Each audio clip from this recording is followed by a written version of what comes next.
Hello, mambo vipi? Karibu katika mwendelezo wa simulizi yetu nzuri kabisa, simulizi ya Sabla. Mtunzi na msimuliaji wa simulizi hii langu jina naitwa Salki, ukiniita Mr. Stallman inakuwa noma zaidi. Karibu katika sehemu ya pili. Upande wa Sabla ni kilio tu. Mwalimu mkuu ndiye aliyekuwa msaada pekee kwenye maisha yake. Aliahidi kumsaidia mbele ya mboni za macho yake. Kwa hakika hii ilimuumiza sana. Sabla alikuwa akiziona waziwazi jitihada za mwalimu huyu aliyeuawa katika harakati za kutafuta ukweli wa matokeo yake. Siri kuhusu kilichotokea kwenye matokeo ya Sabla kwa asilimia kubwa ilikuwa kichwani mwa marehemu. Mke wa mwalimu mkuu aliingia hatiani kwa kosa lisilomhusu. Alitupwa jela kwa kesi ya mauaji. Aise, hii dunia ina mabaya mengi sana. Sio kila mtu huenda jela kwa kosa alilolifanya. Wengine huenda kwa kusingiziwa. Nguvu ya pesa hubadili ukweli wa haki kuwa batili. Mwanamke wa watu mwenye mtoto mmoja tayari alishaanza kupata tabu za gereza kwa kosa la kusingiziwa. Unyonge ulizidi kumtawala. Hakuwahi kupata tumaini la kutoka nje ya gereza. Maswali mengi sana yalikuwa yakipita kwenye akili yake. Ni nani aliyesababisha kifo cha mume wake? Aliwaza sana bila kupata majibu. Kuna muda alijitia hatiani, lakini mwili ulimkatalia. Kwa nini ajiingize kwenye kesi isiyomhusu? Yeye anahusika vipi kwenye mauaji? Hatambui chochote kile. Ni kwa nini mume wangu amejinyonga? Ipi sababu? Kwa nini nisingizie mauaji? Ubaya gani nimefanya mpaka aniandikie barua ya namna ile? Nani yupo nyuma ya hili? Kuna mtu yeyote alikuwa na ugomvi naye, au ni masuala yake ya utafiti kuhusu matokeo ya Sabla ndiyo sababu ya yote haya?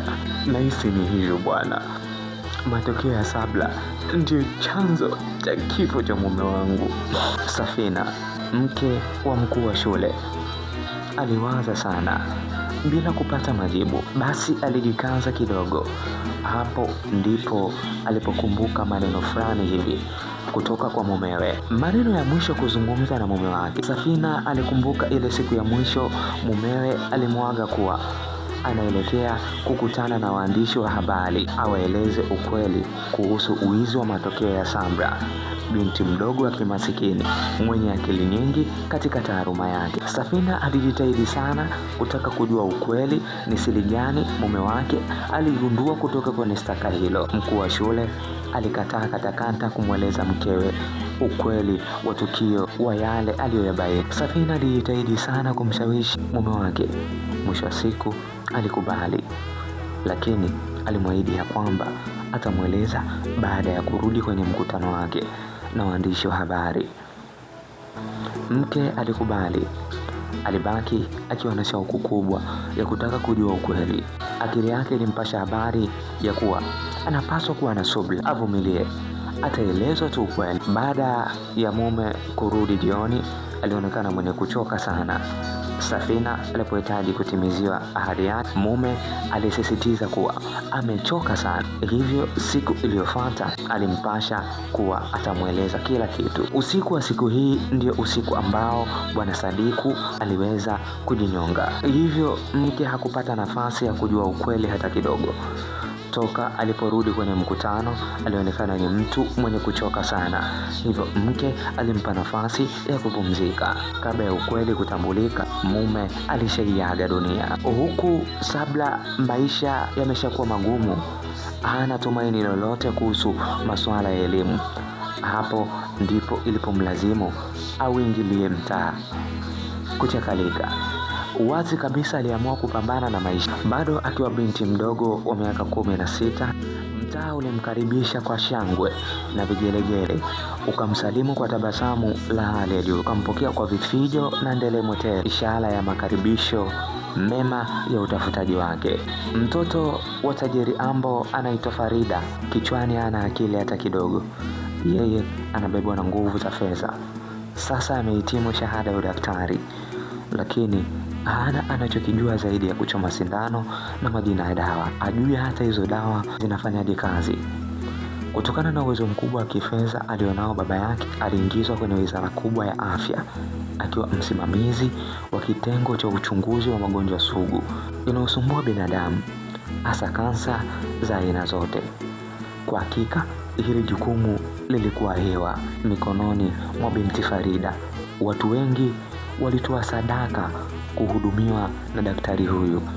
Maisha yao yalikuwa rehani. Licha ya Farida kuwa ni mchunguzi, kuna muda alihusika kwenye matibabu. Ndipo alipofanya vituko.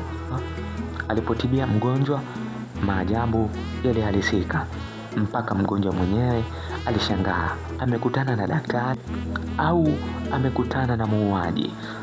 Mama hana muda wa kumbembeleza mtoto wa mtu, yaani yeye anachojua ni ukali na ubabe usio na msingi.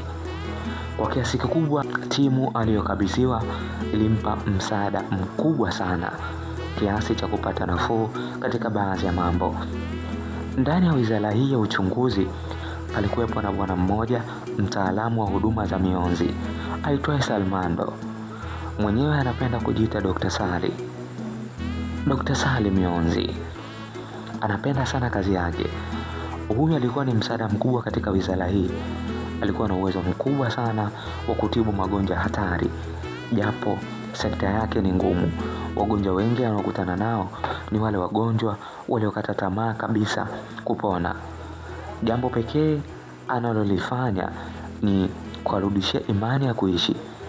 Wengi wa wagonjwa wake ni wale wagonjwa wasiopona milele, ila hana namna, lazima warudishie imani ya kupona.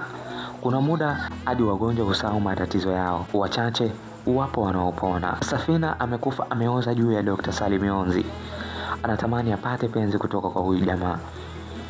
Nyumbani kwao baba yake ameshaandaa mtu wa kuja kumwoa, lakini yeye hamtaki kabisa. Hataki kuambia kitu kuhusu huyu kijana. Anampenda sana kuliko vile unavyoelewa. Utanashati wake, ushauri na kujituma vinampa thamani ya kufa mazima juu ya penzi lake. Moyo wa Dr. Sali umempenda tabia. Binti mdogo muuza duka la jumla maeneo ya hapo mjini. Tayari wameshashawishiana, wapo penzini tayari. Huku Farida anamwaga pesa zake ili ampate Dr. Sali. Ni swali gumu linalohitaji majibu yakinifu. Inaweza ikawa na kuchanganya. Kwa nini watu hawa waishi katika upendo mkubwa, lakini mioyo yao inaonekana ina kisasi tayari? Ni jambo gani ambalo amefanyiwa Dr. Sali na familia ya kina Farida? Hapo zamani kidogo, kabla ya Dr. Sali kuitwa dokta, palitokea tukio. Sali alipokuwa na miaka takribani 7 tu, baba yake alifariki kwa ya gari. Haikuwa ajali ya kawaida, bali ilikuwa ajali ya kutengenezwa. Wataalamu wa kazi waliingia kazini kutoa uhai wa baba Sali. Haya yote yalitokea kwa sababu ya wivu wa kisiasa. Baba Safina, Mr. Ambo, alichuana vikali na baba Sali. Muda wa uchaguzi ulipofika, baba Sali alionekana na sera bora kuliko Mr. Ambo. Hivyo matokeo ya uchaguzi huu yalikuwa yanaonekana waziwazi bila kificho kuwa baba Sali angeibuka kuwa mshindi. Baada ya ajali, mama Sali alipigiwa simu akauchukua mzoga wake. Hii ilimuumiza sana kiasi cha kupata shida kiafya. Mshtuko aliopata ulimfanya apooze. Hii hali ilimfanya Sali apitie tabu sana maishani mwake. Ndugu wote walimkimbia, wakawadhulumu mali zao, wakawabakishia nyumba tu, nyumba ambayo iliwapa nafuu kidogo ya maisha. Kuwa ya Daktari Sali ilikuwa ngumu sana. Siku zote hakuwahi kutambua sababu ya kifo cha baba yake. Siku moja alikutana na rafiki mkubwa wa baba yake aitwaye Rubeo.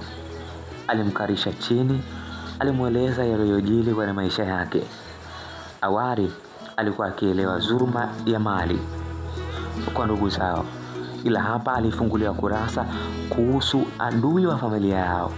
Hiyo siku baada ya kuelezwa hayo, ilikuwa tiketi ya mama yake kuiaga dunia. Kwa hakika ilikuwa huzuni kubwa sana kwa huyu kijana mdogo. Hapa alianza kujilea. Hakuna mtu aliyekuwa karibu yake kumpa msaada, ni mateso tu aliyokuwa akipitia. Hapa ndipo alipoweka juhudi kubwa katika masomo, lengo kufanikisha ndoto zake. Hapo ndipo alipofanikisha kuwa daktari wa mionzi. Lengo la kusoma kozi hiyo ni moja tu, aje kulipa kisasi cha baba yake. Chuki yake imepamba moto kwenye mpango mkubwa sana wa kuhakikisha anafanikisha mauaji ya tajiri Ambo. Aje amchome na mionzi mpaka akili imkae sawa. Hakuwa na mpango wa kumuua kilele mama, bali alihitaji amuue kifo kibaya. Binti wa adui yake anajileta taratibu. Alianza na vizawadi vya pipi, sasa alimpa hadi gari la kutembelea. Dr. Sali aliona isiwe tabu, aliruhusu aingie naye penzini, lakini kwa maslahi yake pekee. Hakuwahi kumpenda hata kidogo. Alijua wazi Farida ndiyo jicho la familia ya baba yake.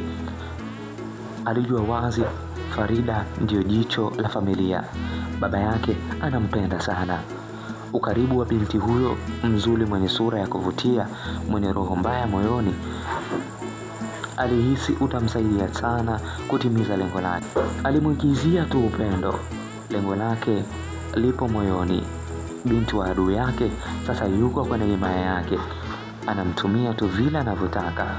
Utamwambia nini?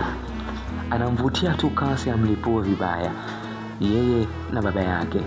Kwa hakika alitaka kumpa mateso nusu ya yale aliyopitia. Kila alipokumbuka kuhusu kisasi, alijitahidi kuongeza penzi kwa Farida ili afurahi. Farida ndipo alipozidi kufurahi. Kumbe ajui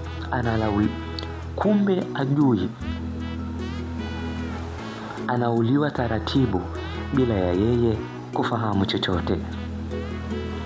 Safina habari yake kuisha. Kazi kama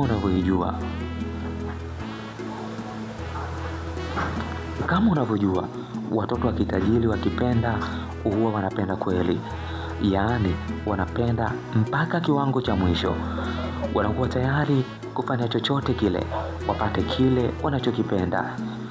Mchezo huu wa kimapenzi ukatengeneza drama ya hatari. Safina akiamini anapendwa kweli. Pale kazini katika wizara ya uchunguzi, aligundua baadhi ya siri kumuhusu Dr. Sali, hasa kuhusu lengo lake la mauaji kwa tajiri mkubwa aitwaye Ambo. Huyu jamaa anaitwa Lipa, ni mtaalamu wa masuala ya mifumo ya mtandao, yaani masuala ya kompyuta. Anampenda sana Dr. Farida, lakini ameikosa nafasi hiyo baada ya kidudu mtu kuingilia katikati ya penzi. Alivyomjinga amejiingiza kwenye vita kubwa na